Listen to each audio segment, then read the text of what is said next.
Good afternoon. My name is Tim Doyle. I'm a senior advisor here at the Bipartisan Policy Center.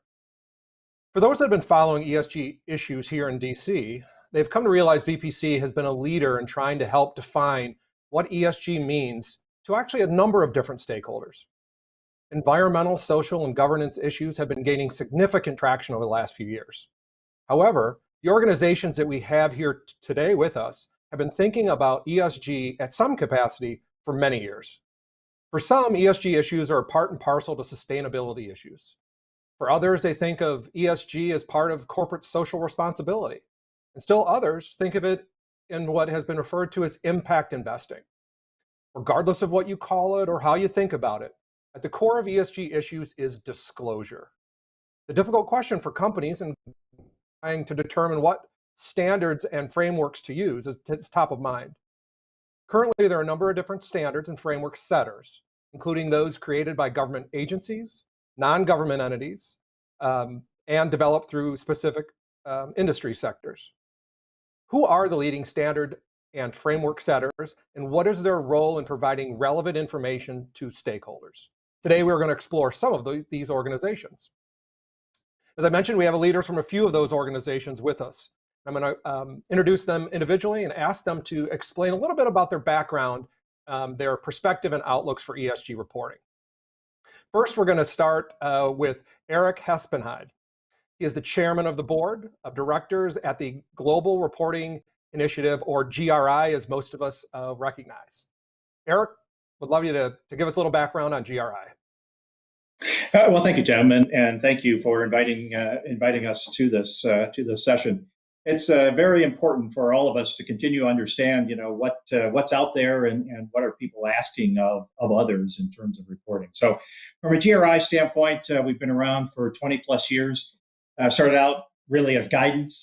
We converted to standards several years ago to try to help people understand, what the requirements are and what the ask is, I should say. And so from a GRI standpoint, we take a global view. It's a global initiative. We have thousands of reporters across the country. We are now on a mission to try to get our standards in generally in the ESG space mandatorily required in all jurisdictions as a path forward for all of us to understand where we need to go. So GRI works with all manner of organizations. We certainly are active in our discussions at the EU. We're active in discussions with the IFRS Foundation. So we've had interactions with the SEC here in the US. And of course, we collaborate quite a bit with other standard setters, such as SASB, which we'll hear from, and the IRC in its days before the Value Reporting Foundation establishment. And so we're very keen to make sure that it's information that is important for society at large, stakeholders, but also important for asset owners and providers of financial capital. So that's why we work closely in collaboration with SASB and now the IFRS. Well, perfect. Well, that's a great segue into our next panelist, who is Granville Martin. He is the head of U.S. Policy and Outreach for the Sustainability Accounting Standard Boards, otherwise known as SASB.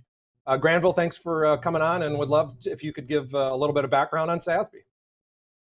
Sure, and thanks for having us, Tim. SASB was created in 2011, and its focus is on providing financially material, decision useful information to investors, and we'll talk more about what that means exactly.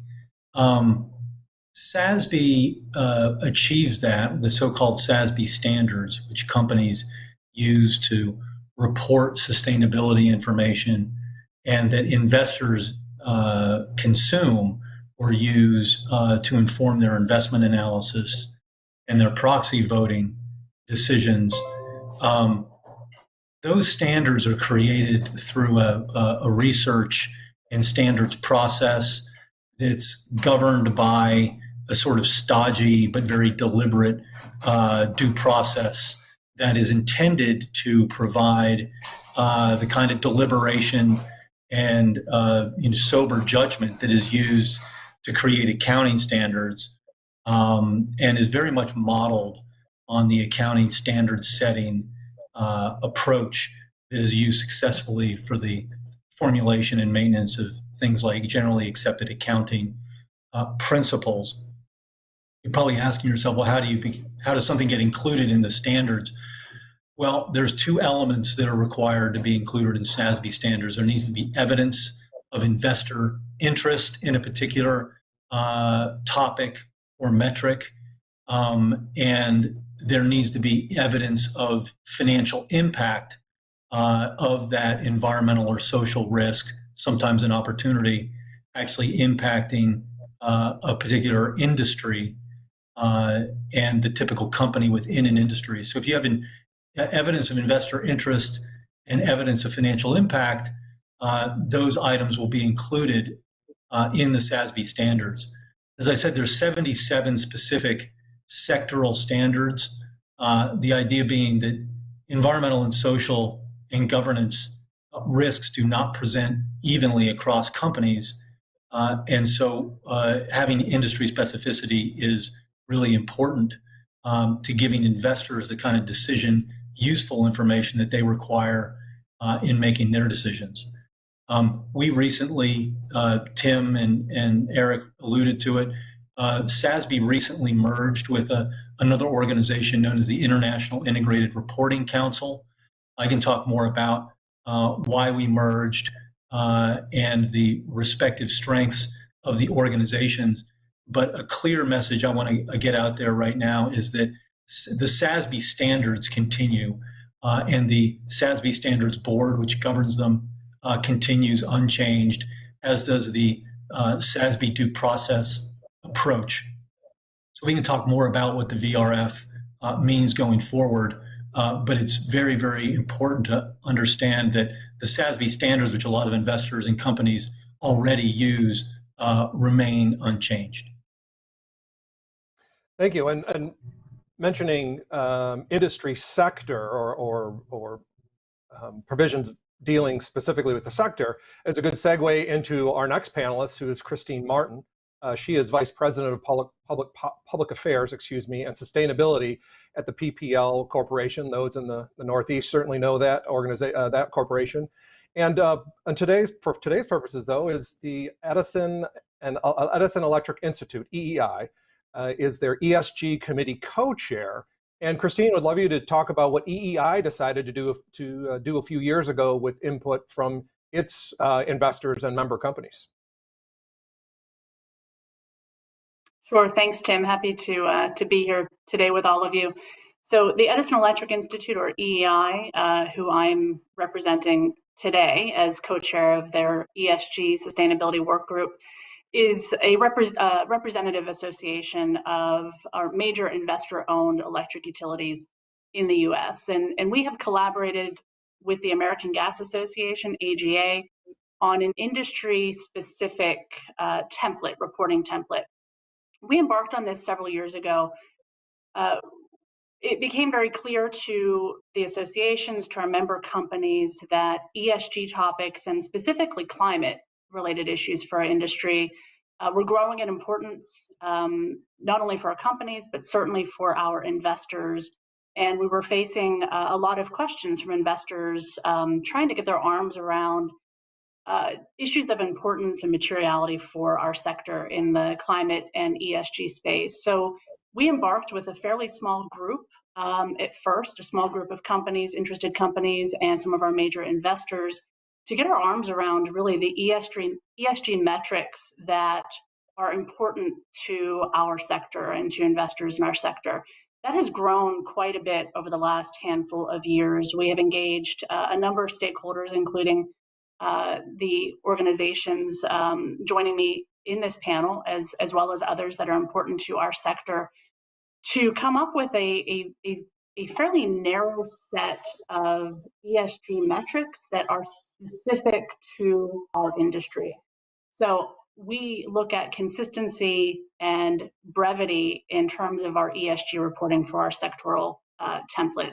That is something that our investors have explained to us is very important for them to be able to assess issues for our sector. And so while that template continues to evolve as ESG evolves, the issues of brevity and consistency are really kind of first and foremost for us in terms of our reporting template.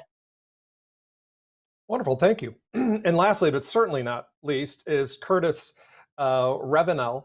Hopefully I pronounced that right again, who is a senior advisor to former Bank of England governor and currently finance advisor and UN special envoy to the Task Force on Climate-Related Financial Disclosures, or better known as, probably here and other places, TCFD.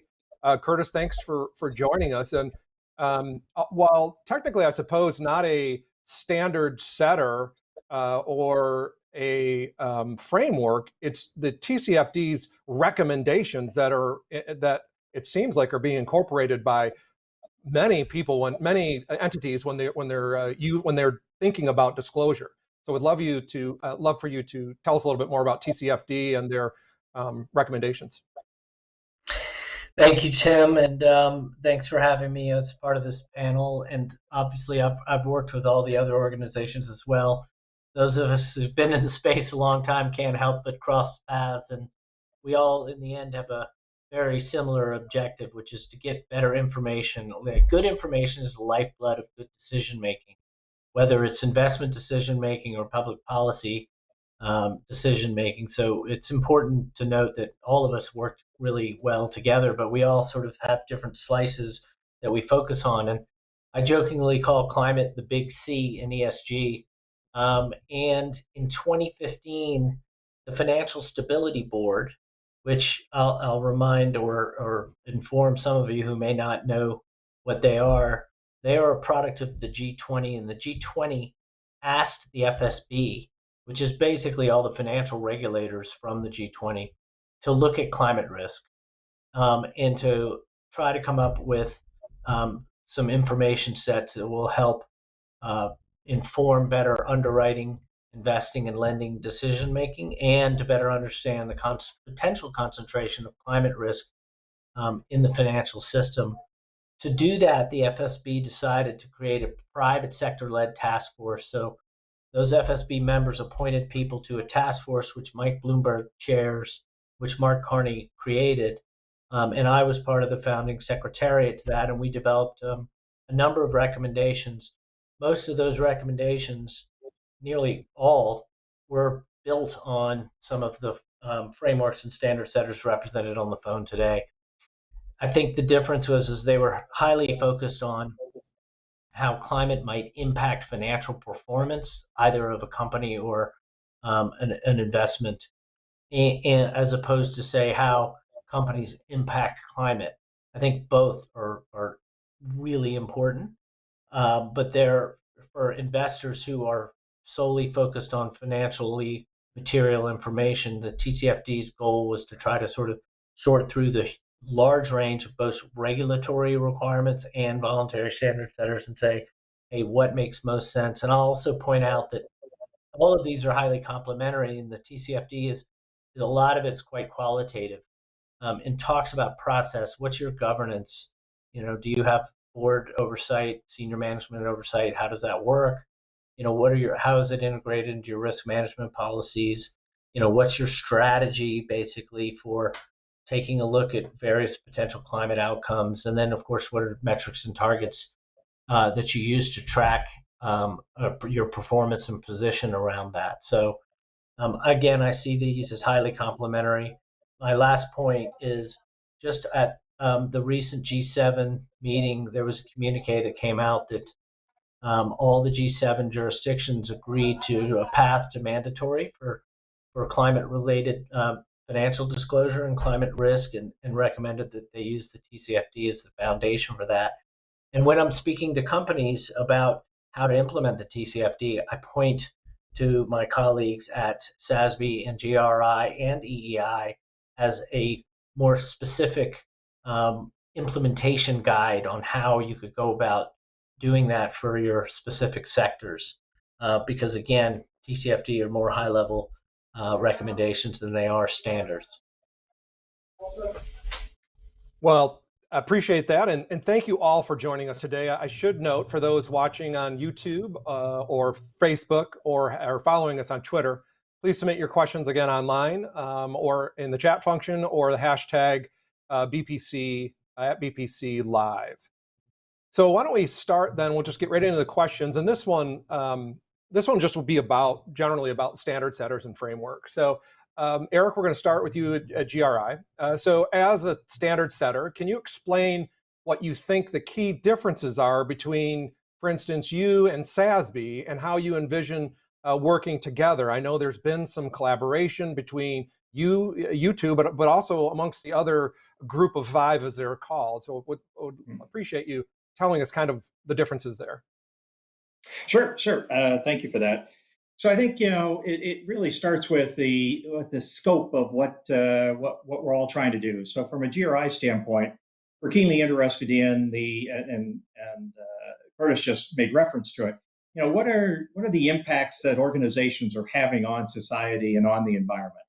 Clearly, it is important to understand what those impacts are on the company, and Granville will talk more about that from a SASB standpoint. But from a GRI standpoint, think of it as the big picture. These are the issues that are facing our planet and our society. And what we try to do from a GRI standpoint is to work through a due process similar to what Granville talked about in terms of public oversight and so on, and development of our standards that will illuminate, what those impacts are. And that's key information, not only for the company to better understand what their impacts are on society, and they can influence their business decisions inside the company clearly. But it's increasingly evident that policymakers and regulators want to have consistent information that may not yet be financially material or have a financially material risk to the value of an individual organization, but collectively on a systemic basis, it's critically important. And I just use a brief example of the EU and what they're attempting to do with this concept of double materiality. But if you think about, well, why are they doing this? Well, they're doing this to support, as part of the mechanism of supporting their Green Deal and the $2 trillion remake of the European economy. In order to do that, they need to understand with information flows, what's working, what's not working, what do we need to change, what do we need to mandate you can't do anymore. And so there's a variety of valuable policy decisions that can be arrived at based on this information. The other thing I would say, from our standpoint, we're trying to take that comprehensive view. So it's not just about a single piece of data about the company and what its impacts are. We're really trying to create the whole holistic picture of what are all of the elements that go into arriving at where the company's impacts are, right? Good, bad, or indifferent. It also allows for much closer alignment with the SDGs, which we haven't talked about, but the Sustainable Development Goals, and companies' illustration of how they are in support of those goals and the targets that are underneath it. If you contrast that, and Granville will talk more about it, but from a SASB standpoint, it's intensely focused on the financial impacts to the company. And that's why, as he spoke earlier, the 77 specific sectorial standards that can help companies bring to life and to illustrate what's going on within the company as a result of these factors. And so it's really, as a group of 5 that you made reference to, we published a paper jointly last fall setting out this idea of a comprehensive corporate reporting system. And it's really a system so that again, we can take the elements of all that we're doing, and certainly including the Tcfd, because that formed the basis of some of the thought that went into this comprehensive basis, a reporting system. And then it translated later on in December to a prototype climate standard that the 5 of us have worked on. That's now forming information for the IFRS Foundation as they undertake some of their work. Again, we can talk about later when we talk about the global stage. What's really important for people to understand, companies, users of information, that this is not an either-or situation between GRI and SASB or even the IRC. It's really a case of and.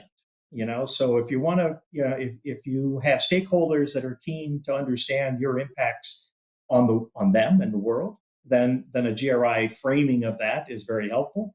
And to the extent that that can be supplemented with detailed information from a SASB standpoint, all the better, for the benefit of the providers of financial capital.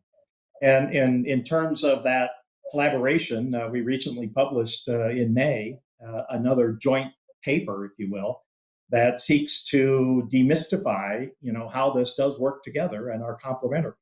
And so that was published, and it uses case studies from 5 global organizations that utilize both GRI as a framing and SASB as some of the detail that they provide. So I'd encourage anybody who's thinking about this as it's competitive and it's either or, I'd encourage you to go read this, because it is intended to be complementary and illustrate the things that are much more in common than not.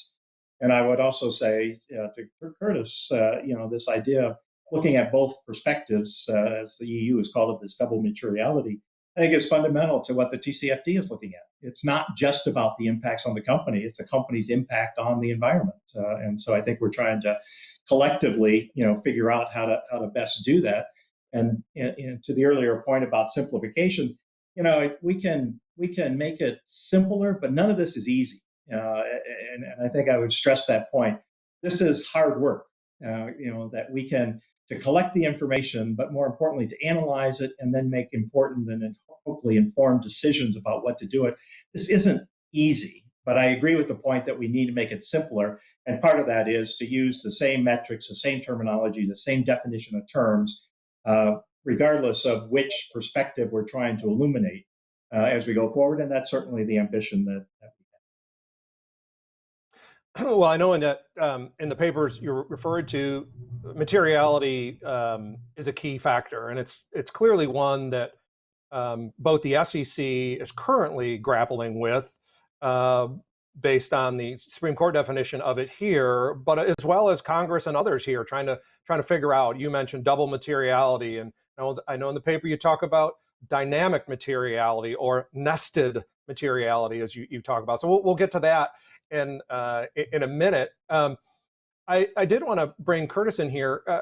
Curtis, how does the TCFD framework then fit into this landscape of standard setters? Are these recommendations, and I think you briefly touched on it, meant to be principles or prescriptive kind of mandates? Because depending on who you talk to, they have different opinions about how they should be used.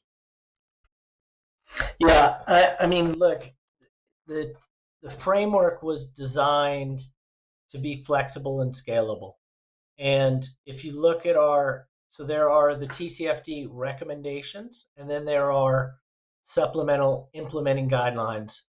There are implementing guidelines for all sectors, and then there are sector-specific implementing guidelines. And within that, you'll see cross-reference to not just folks on this call, but many others. So CDP, GRI, CDSB, a number of the different alphabet soup, as we call ourselves here. And so again, as I noted in my intro, not trying to create something new. I'd say the only real recommendation that TCFD did that was new was around scenario analysis. But I'll briefly, scenario analysis is about business resilience and looking at how your business strategy is resilient to plausible future states. But again, I think there's 2 reasons, in my view, that TCFD has sort of gained a lot of attention and focus of mind. One is it was written, and this is honestly primarily by folks speaking of through a financial lens. I think in the past, and I'm one of these people, I grew up in sustainability and financial accounting, so I kind of see both sides. Like, a lot of this stuff historically was not accessible to sort of mainstream people and mainstream thinking, and I think we ended up through our diverse membership coming up to speak about this in a language that was consumable to the C-suite. 2, let's be honest, the fact that the TCFD is an FSB initiative made that C-suite pay attention. And so I like to think we certainly could not have done any of this work if it wasn't for the folks on the phone here who did a lot of work that we were able to build on and sort of harness the voice of the FSB. But we are more principles-based, yes.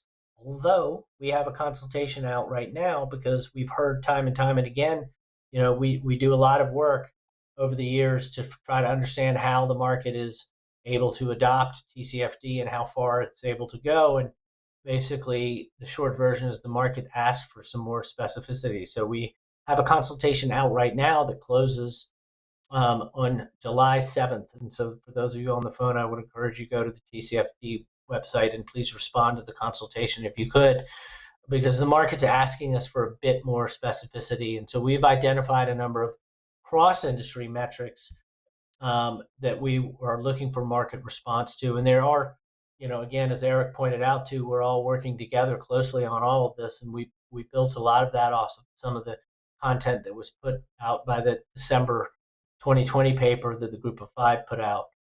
And so again, we are principles-based and we're more of a framework, but we work very closely with everyone on the phone, including the IFRS and IOSCO and regulators around the world. Sure, and of course it probably Tim, I just wanted to build on that, and I think that some of the folks in this audience this is not sort of their day jobs, but the amount of market and company input and input by investors into the GRI, the SASB, and the TCFD is very substantial. And so I think it's important for the audience to understand that these really are market-led initiatives, and that they are not sort of being handed down from an ivory tower. And I think that is sometimes not terribly well understood by folks who are not knee-deep in this stuff. But GRI, SASB, and TCFD all employ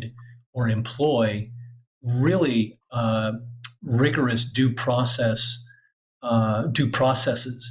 to allow companies and investors to have their say, number one, and then react through the comment process to whatever is ultimately proposed on paper. And so these processes are not terribly dissimilar to what happens with regulatory processes when an agency proposes something. The biggest difference being, of course, there's no litigation around them. But anyway, I just wanted to make those points. No, I appreciate that, and I think I want to bring Christine in here for a second, but our next line of questioning will fit right into that, Granville, which deals with mandatory reporting and how that fits in. As we know, the SEC is looking at this stuff. But before we go there, Christine, I wanted to see, how did you use the various frameworks? EEI and AGA kind of came a little bit later in the process to this.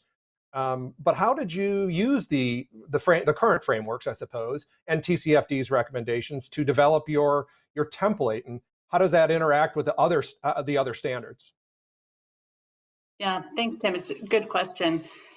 So I would say at the outset in our process, we engaged in our process, with investors, for investors, without a specific framework or standard in mind. So this was really starting from a space of, between member companies and our largest investors, what metrics, what issues were most important in their minds and our minds for our industry from an ESG standpoint. So it didn't start with, let's look at TCFD or SASB or GRI, even though, as you said, those were all in existence at some level and some level of maturity. But we didn't start there. We started with really getting to a set of metrics. And then what we did is really focused on consistency. So within that framework of important metrics that were identified, we looked at current reporting to regulatory bodies like OSHA and EPA and FERC and the EIA for our industry to come up with a set of consistent metrics, consistent definitions. We also looked to the Electric Power Research Institute, which many of our EEI companies are also members of. There is a sustainability interest group through EPRI. I am a member of that group for my company, and we do significant benchmarking amongst our companies. And in that benchmarking, we also focus on consistent, measurable ESG factors. So EEI really relied on both a regulatory construct, regulatory reporting, as well as the significant work that's already been done by EPRI to come up with a set of common metrics and commonly defined metrics. The EEI template has two components. So I talked about the quantitative piece, so the metrics, the E, S, and G, and really, look, there's a lot of focus on the E for our sector, as you would imagine. But there's also a qualitative piece of that template, and that's a really important piece. So investors have told us, we don't want to just have just the numbers, right? We need context around that. We want to talk about risks, opportunities, strategy, and that's really, I would say, where we focused quite a bit on the work of Tcfd. Again, the climate piece is very important for our sector, but really that Tcfd framework of risk and analysis, I think, can be applied more broadly.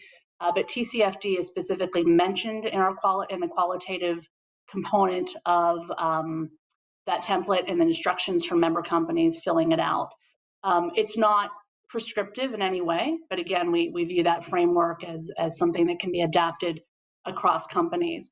But in terms of how the EEI template kind of exists or coexists with GRI, SASB, and Tcfd and other frameworks, it doesn't replace those. It really hones in for the industry.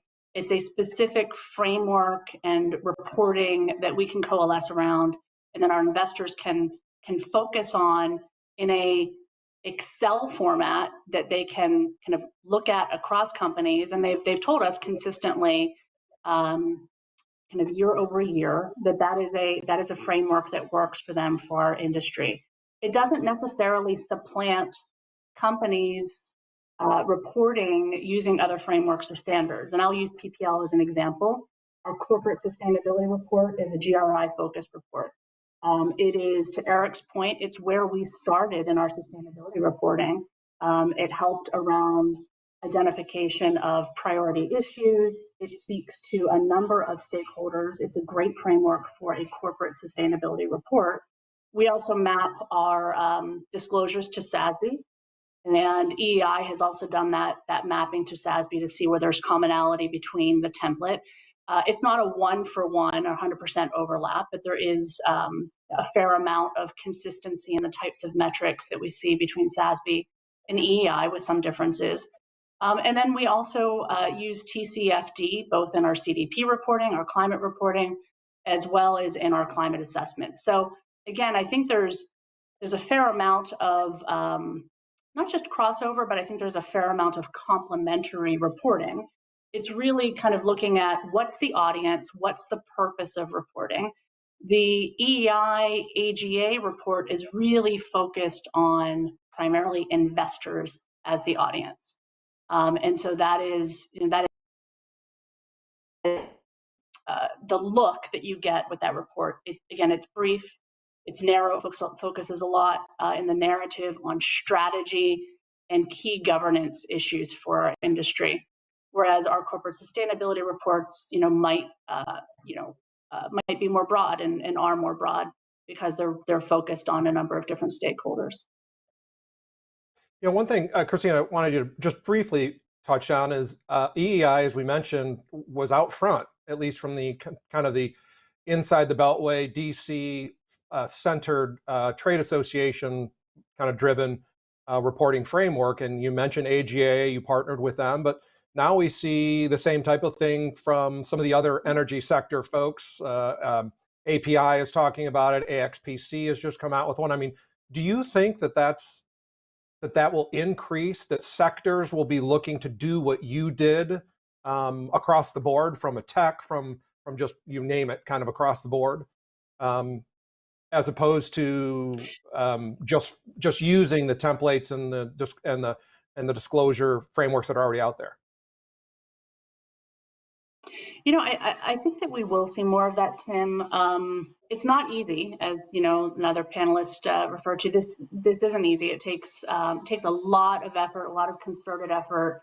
It takes leadership, and it's not a once and done. I mean, ESG is an evolving area, and we need to evolve with that. We as an industry have met with other sectors to try to share our learnings and our advice. EEI also has a number of international companies, and we've shared our template with them, as a start in their efforts. So I think that we will see more of that. How successful that will be by sector, I think, really depends on the commitment and the leadership in those sectors. I think some areas there's some low-hanging fruit that can be addressed right off the bat, and then there's some things that become a little more challenging. But again, I think it's an iterative process. It certainly has been beneficial for us, not just as a sector, but also for member companies. It's another more focused way for us to engage with our investors, both as companies one-on-one in our engagement, which we all do throughout the year, but also to engage with our investors and a broader group of stakeholders at least twice a year. Is a great effort for us. So I think as other industries look into this space, I think they'll find that value as well. Well, I do know, Christine, one of the things that sets you apart, and I want to ask you about this in just one second, is that the EEI template is a voluntary and framework is voluntary. So that brings up something Curtis mentioned a minute ago, which is the June G7 joint communique expressed support for, and I want to get this right, quote, a mandatory climate-related financial disclosures that provide consistent and decision-useful information for market participants and that are based on Tcfd framework. Importantly, this may be used as a basis, as I mentioned now a couple of times, the SEC is talking about mandatory disclosures. Chairman Gensler has signaled that being a priority. That being said, so Granville, I want to bring you in on this. What are some of the key points? I know that you all submitted a response to the SEC and their recent request for this, but I wanted to get some of your key points that you related to them regarding disclosure, and also, what do you think the future of mandatory climate reporting is in the U.S., and how do you see efforts involving the EU and in other countries? I know there was a lot in that question.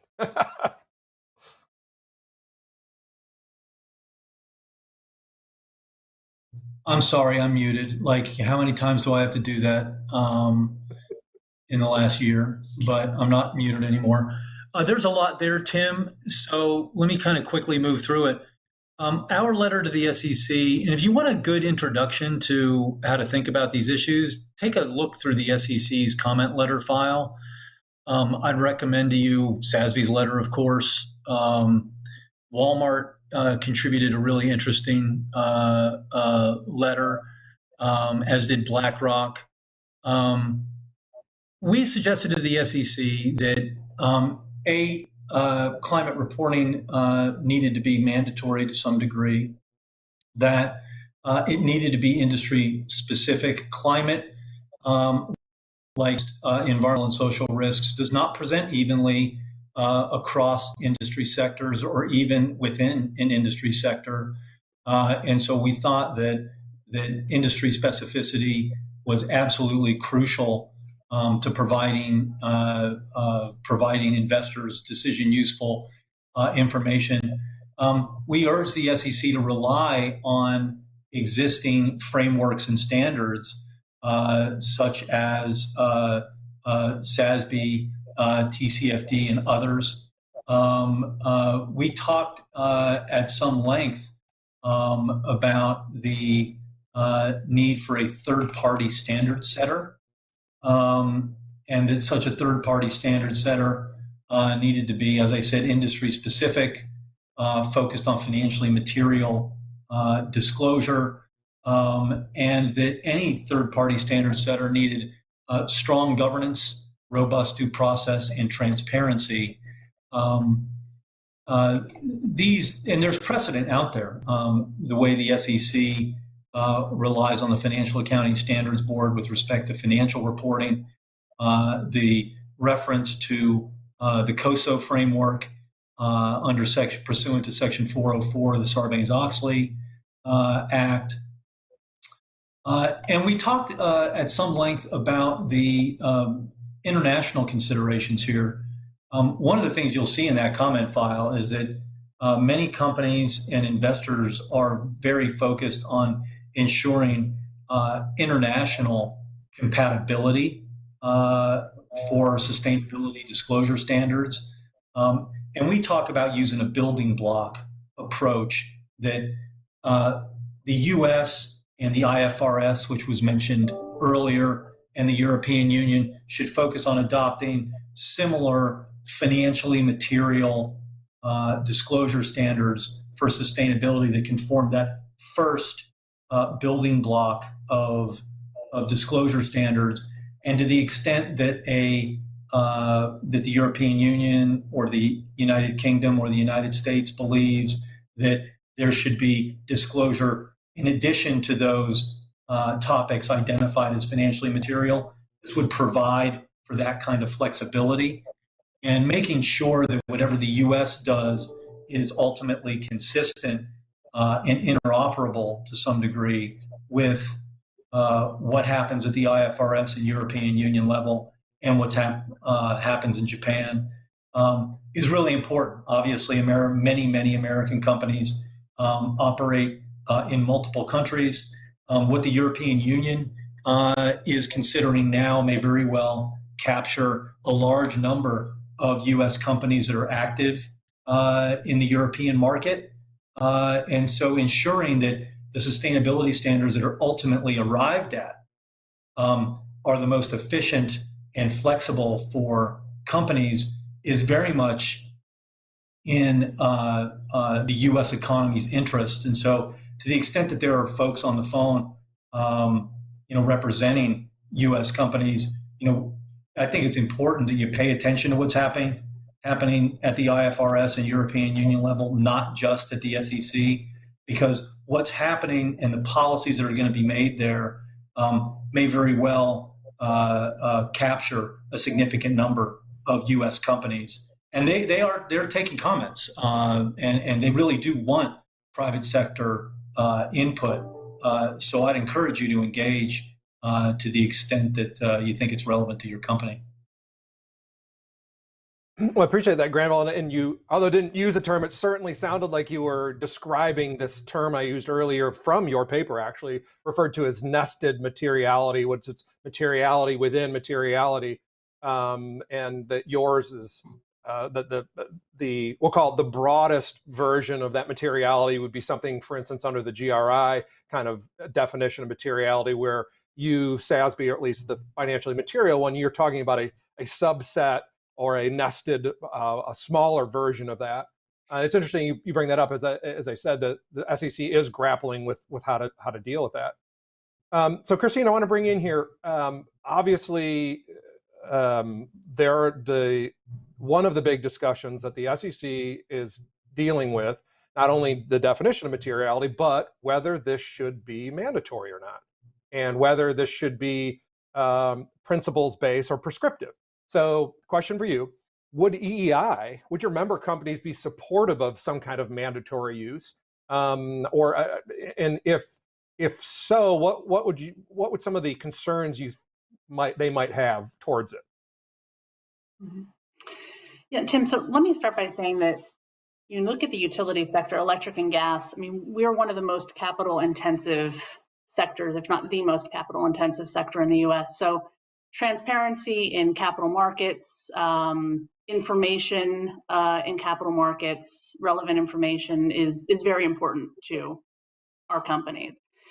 Looking at the SEC's review and updating of climate disclosure guidance, we absolutely support that. I mean, first and foremost, looking at the climate piece, it's the current guidance is over 10 years old. As I've said a couple of times, this is an evolving area and it will continue to evolve. So it certainly makes sense that that the SEC is looking into this space, climate and ESG more broadly. The question of mandatory, while it's a seemingly simple question, I think it's a more complicated issue in terms of the devil in the detail. So EEI and AGA in our comments to the SEC have certainly supportive of mandatory disclosure focused on a flexible-based approach as opposed to a prescriptive standardization on ESG. And we come to it really looking at issues across companies and across sectors. I think we need to be flexible.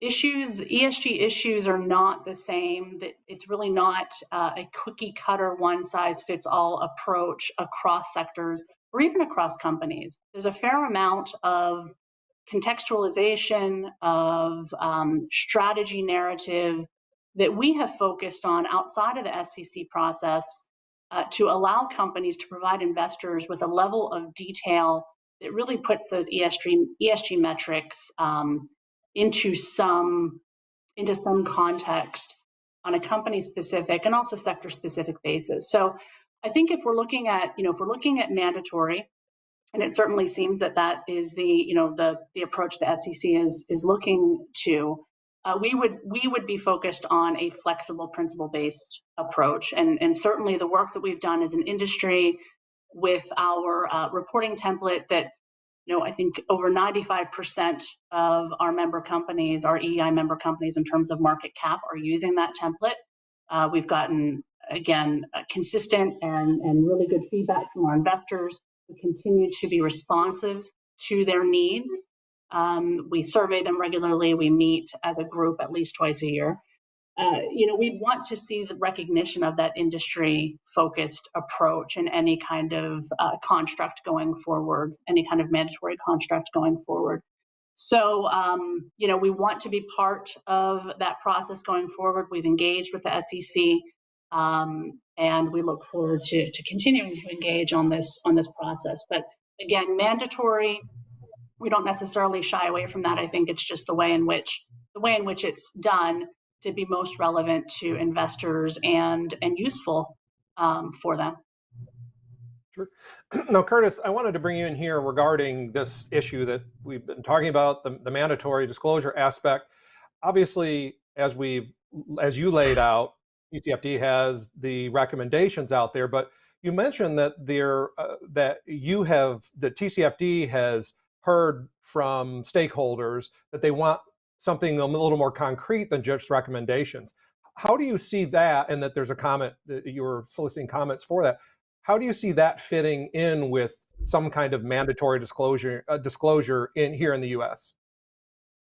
Yeah, I mean, this is always tough, right? Because there's a couple of issues at play here.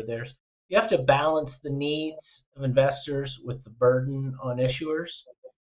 And then you have to balance the flexibility that Granville spoke, and Eric also, and everyone really, that these issues are really industry specific, and I'd even offer somewhat business model specific. And so if you're too prescriptive, it becomes irrelevant. If you're not prescriptive enough, you don't get comparability, and so the investors have to, if you look at some of the large investors, they're universal owners. They own everything. And so if you don't have comparability, they just don't have time to go through each company's individual report and try to make it its assessment. And so I don't envy, actually, the SEC and where they sit right now on this, because they're going to have to find the right balance between it. There are a number of different ways to go after this. There's voluntary initiatives like us. There's regulatory action, and then there's legislative action. And so who plays what role in what jurisdiction, and how do you fit all this together? To Granville's earlier point, like in the end, especially for large companies and large investors, they're global. You can't have too much divergence at a geographical level or a jurisdictional level, or you create just more confusion in the market. So, the TCI, I will end with this though. The TCFD has been around now. It's going on its 6th year, and we just don't see enough what we call TCFD aligned disclosure. It still doesn't reach the 50% threshold. So voluntary has worked to kind of prime the market a bit and stoke everyone's interest, but you still have a large percentage of, just on one specific climate issue on greenhouse gas disclosure, you don't have good disclosure. And so I think it's time, given the acute pressure that climate is creating on our financial system and global economies, it's time to really accelerate and get some kind of mandatory out there, some kind of baseline mandatory. But I totally agree with Christine that the devil is very much in the detail, and how you do that. Is there, you have a time for smaller firms, or do you have thresholds, or what about scope 3? I mean, there's a lot of thorny questions out there that need to be addressed. So Curtis, do you think, or do you believe that Larry Fink, who at the beginning of the year came out and indicated strongly to CEOs of companies that they should be disclosing with TCFD in mind, using your recommendations, and also I believe SASB as well, but do you believe that that has helped increased the level that have used TCFD, or is it just too early to tell? I think it's a little early to tell, but look, we see increases every single year, but it's like, the 5 to 6, 7% range, with still the average being below 50%. And these are, the TCFD work that we put out every year is for the largest companies in the world. So they have the resources to do this. So we're just not seeing the disclosure that we need. And I think there's been a lot of work done by all the people on the phone and many more to build the voluntary frameworks as a means to sort of have the private sector practice before it comes to regulatory. But I do think it's time for a regulatory approach. But I do also acknowledge and recognize that we have to be careful what we wish for here, and how that's designed is going to be very important. And so, to Granville's earlier point too, I think there's a lot of engagement to go on here. The SEC's closed their current one, but I'm sure there'll be many more opportunities. And the IFRS as well. This is going to matter. It's going to happen. Those of us on the phone have been doing this a long time used to say if regulatory. Now we just say when and how. And so it's going to be important that we land this in the right way. And you could see a process where you start with some core things and you let the market kind of understand what's working and what's not. But let's be clear, investors, they definitely want it. They feel like they need it. And it's a question of balance, really. But investors always want, you ask an investor what kind of information they want to a company, and they'll just say, just give us everything and we'll figure out what we want later. And so, there's a balance there. And of course, in fairness, companies, that's a big burden on them. They would like some rules of the road, and they want comparability and a level playing field as well, right? It's only fair. Some of the leaders out there, have been often been, conversely punished sometimes for putting out more information than some of their competitors, and they should be rewarded. And you need to level the playing field. That's definitely true. I did want to remind everybody that's watching on YouTube, Facebook, or following us on Twitter, please submit your questions online in the chat function or at #BPC Live. I want to ask, you just mentioned that the larger companies, of course, are able to do it, are able to disclose, are able to fill out and respond to a number of these questionnaires. It gets I've seen gotten a lot of feedback from mid to smaller sized companies, and those are relative terms, but nonetheless, and they ask about, one of the first things that comes out, they ask about is the additional costs and burdens of disclosing what I think many of them think are voluminous amounts of ESG data. And I know the SEC is particularly looking for climate related risks. And that is just one part of it. But when you look at ESG, it can be very broad. It can cover a lot of information. And to the point that was brought up earlier, that can change. And we talked about this dynamic materiality issue that these things change for companies. So I wanted to ask about these additional costs and burdens. So Christine, let me start with you. And just very simply, in compiling your template and disclosure metrics, how much was the costs and burdens of compiling and analyzing this information? How much was that discussed? And what, well, obviously you decided to come out with what you did. Mm-hmm. Yeah, I think, Tim, that the way in which our template was focused, right, on the most important issues, consistency, brevity, comparability, really kind of the cost burden really wasn't there with that type of reporting, right? It's a very narrowly focused reporting, and when I say narrowly focused, that is not to mean that it is not impactful. It's extremely impactful reporting. It's just, kind of not the kitchen sink, right?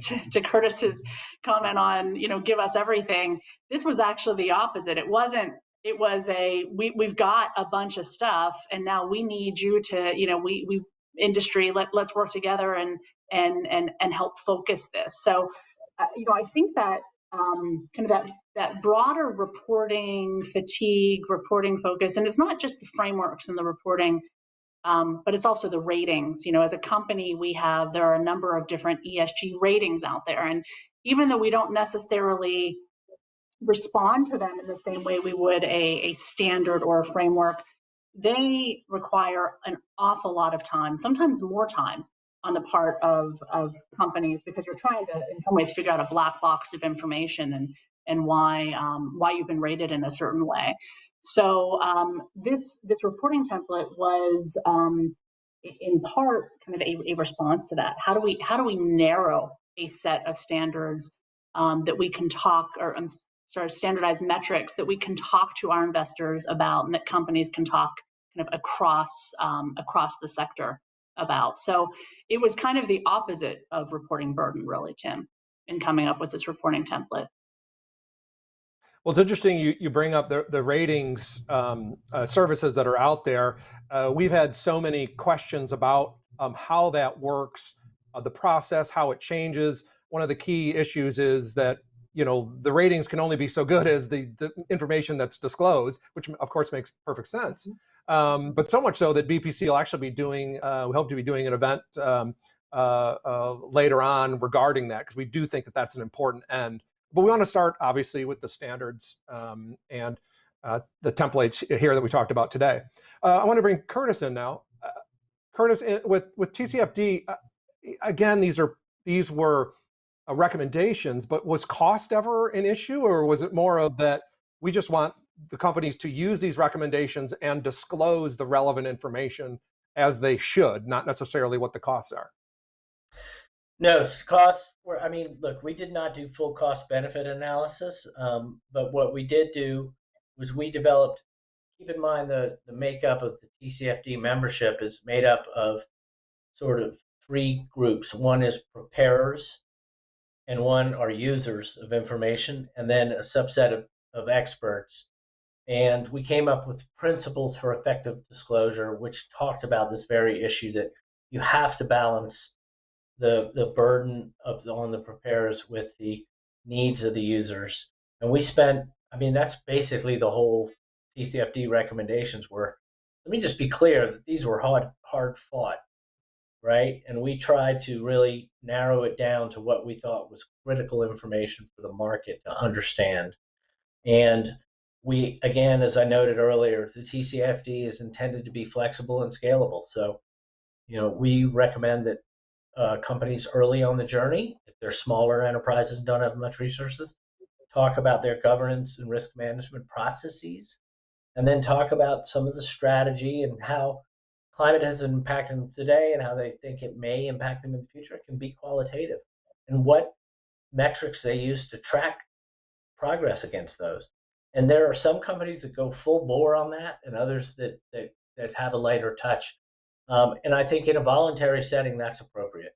But yes, it is important. I do also, as somebody who's worked in financial accounting and sustainability accounting, I sometimes bristle at this question, because Do you have any idea, for those of you who don't work in financial accounting, how much money you spend on that?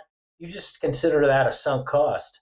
And so it's not in your, it's already there, and it's already, it's fixed. And you consider this to be a variable cost.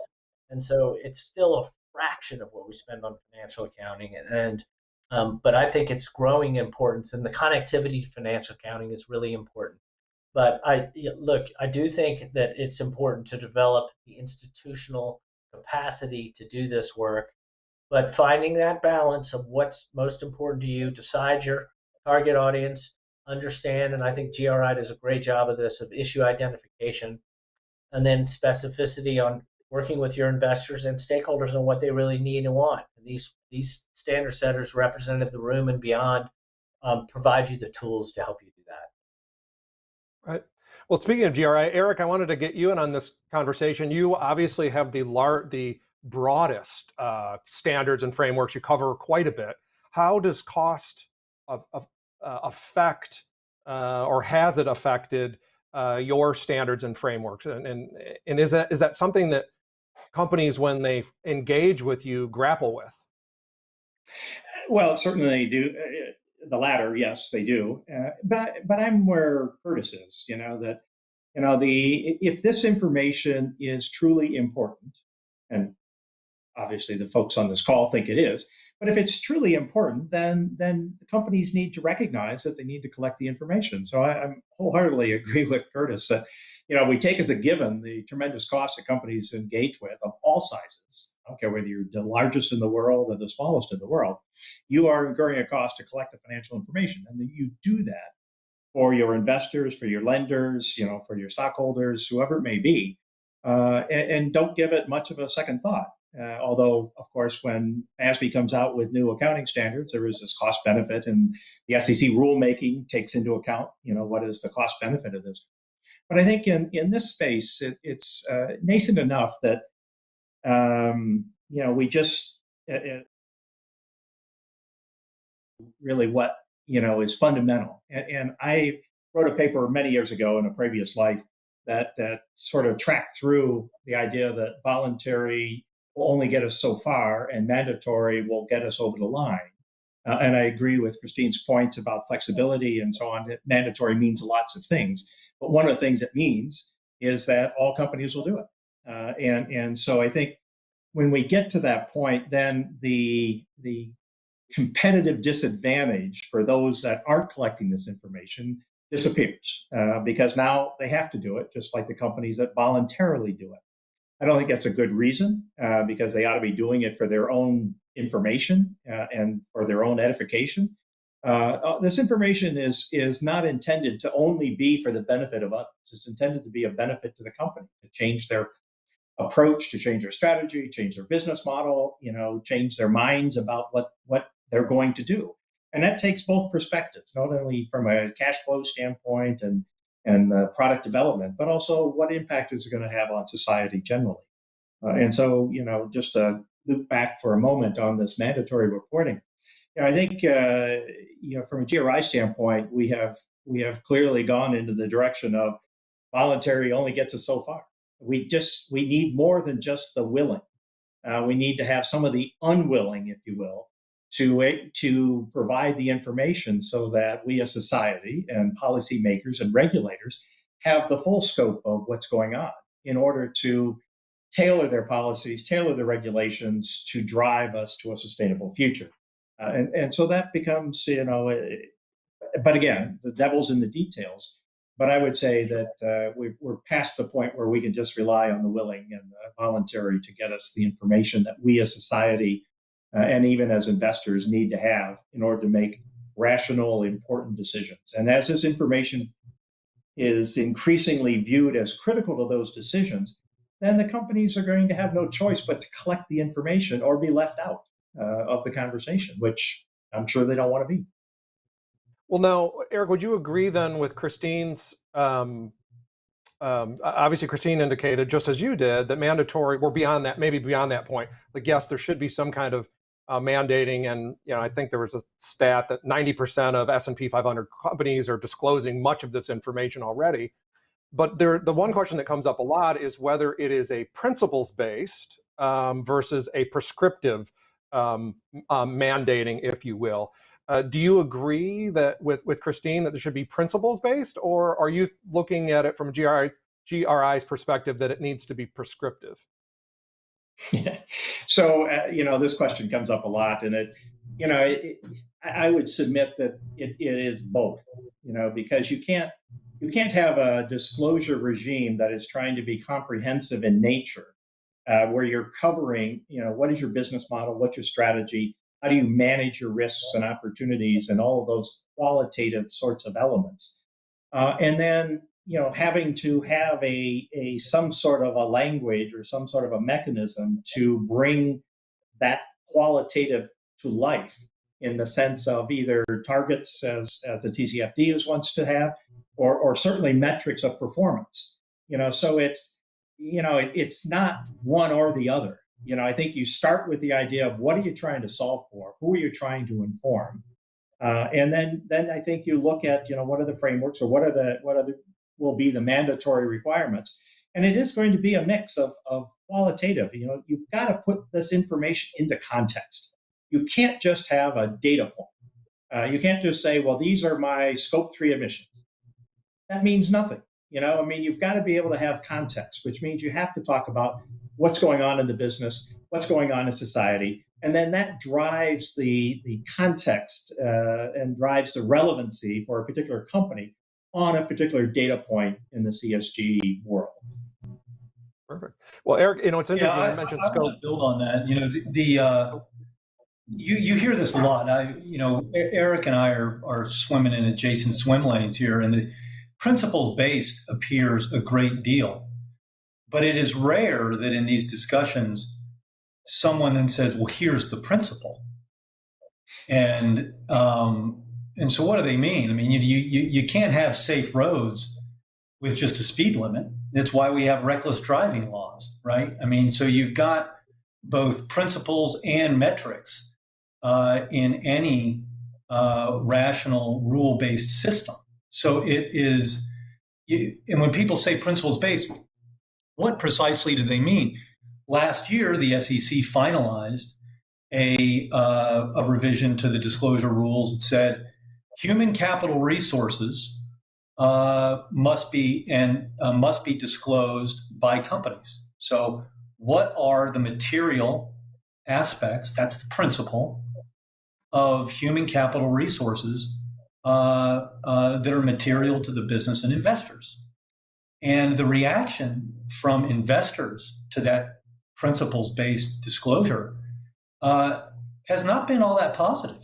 The company disclosure that's in theory principles-based has been extremely variable, very almost impossible to compare. And so this is a debate that's gone on for a very long time. But we have from last year a very practical, concrete example of an ESG topic, i.e. human capital, that was included in the disclosure rules as a so-called principles-based disclosure item. And the reaction from the investor community has not been particularly supportive of the kind of disclosure that it elicited. So I think when folks hear that term principles-based, the first question they need to ask is, okay, well, what principle is it? Right. Well, Granville, as you know, the SEC is they've used the principles-based model for years and years and years. And it'll be a continuing dialogue and conversation. As you've seen, I know you mentioned, take a look at the docket of comments submitted. And that does come up a lot, the difference between those two. But I do, I know we're coming up on the end of our... Do you mind if I interject just quickly?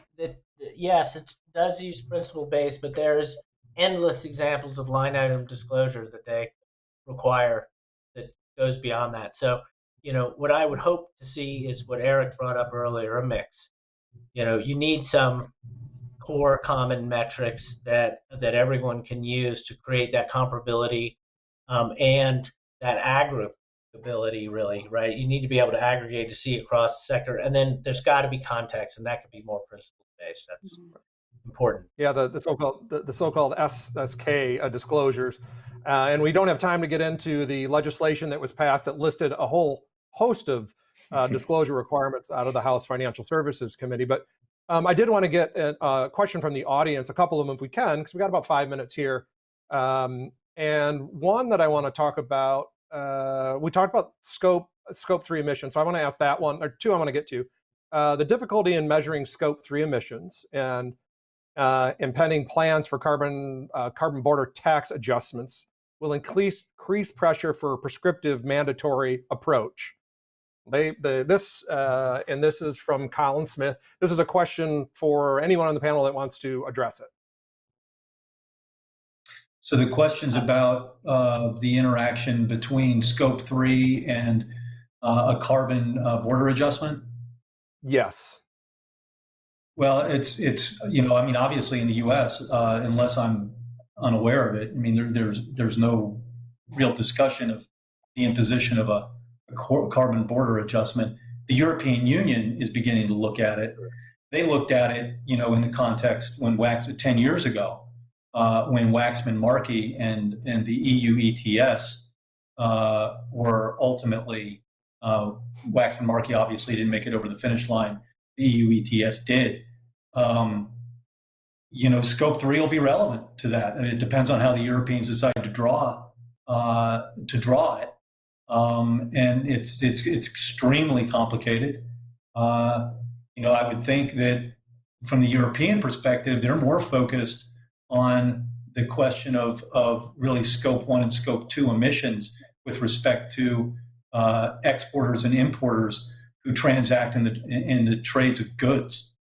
And so, cars, steel, and things like that. But it is complicated, and scope 3 in general is complex. There are long-standing, ongoing discussions within the financial sector about how precisely to account for financed emissions, which Curtis knows a great deal more about than I do. But these are complex issues, and it just goes to show you why you need industry specificity and some flexibility about how companies report, because it's just not the same, even from GM to Ford to Chrysler.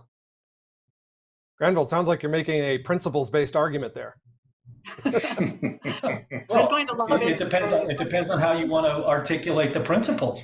If the principle is just tell me that I don't have to disclose, I only disclose if I think it's material, that's not really a principle that's going to elicit. And that's what a lot of people mean when they say principles-based. They just mean, I'll disclose it if it's material, hand on heart, trust me. And that's just not really going to work in the real world. And so if you want to talk about, principles-based relative to a particular industry or a particular kind of technology, or even an approach to governance, then I think that's more useful. Right. And that maybe gets back to your comment about doing some kind of hybrid combination of both. I have one other question. This is from Jennifer Williams. And I just read it. As racial equity has an impact on society, can each of the panelists describe plans, if any, to incorporate business impacts on racial equity into the frameworks?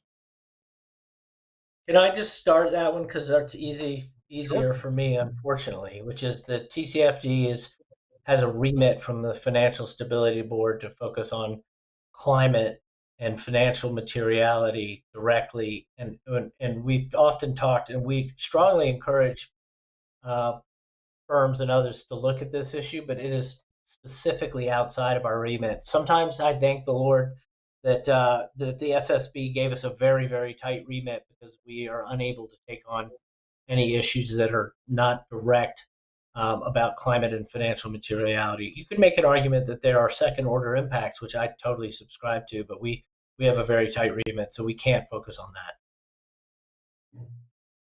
Yeah, just from a GRI standpoint, we're just we look at it as it's information that is germane and relevant to how companies operate.